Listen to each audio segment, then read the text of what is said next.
برای اینکه برنامه امروزی ما بیشتر پربرکت گردد، سومال نبیزاده خواهشمندیم تا به میز خداوند تشریف آورده و با تلاوت آیات چند از کلام الله مجید برنامه امروزی ما را آغاز نمایند. إن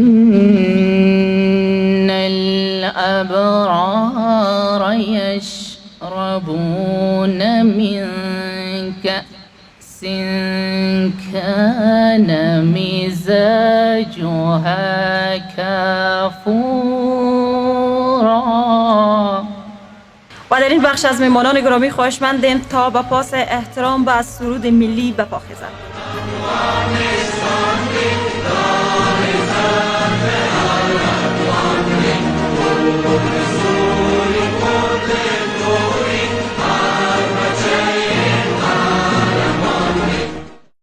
د لوړ ولتاژ قهرمانانو چې د مختلفو ولایتونو راټول کړي وو په شمول د ریاست ساختماني امور برخه د کابل برېښنا، البته په راهنمایي د رئیس صاحب عملیاتي موږ وکولای سوله چې همزمان موږ په جریان د دغه 2 میاشتو کې 42 پایې ترمیم کړو.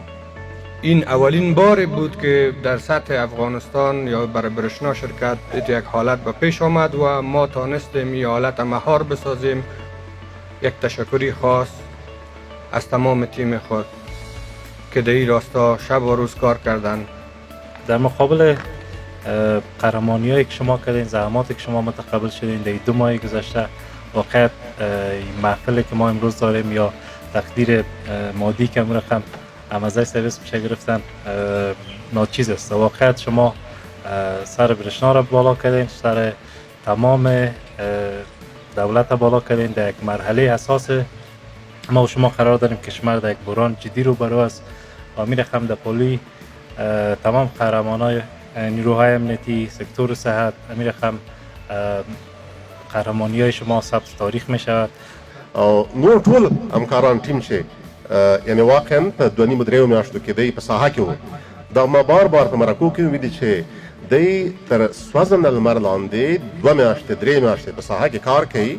خو تاسو ناشکري مه کوئ چې برېښنا شرکت خدای مکړه تاسو ته کار نه کوي. کار کوي شپه ورځ، انساني توان په اندازه باندې، د امکاناتو په اندازه باندې. افغانستان جګړې ځپلی هېواد دی.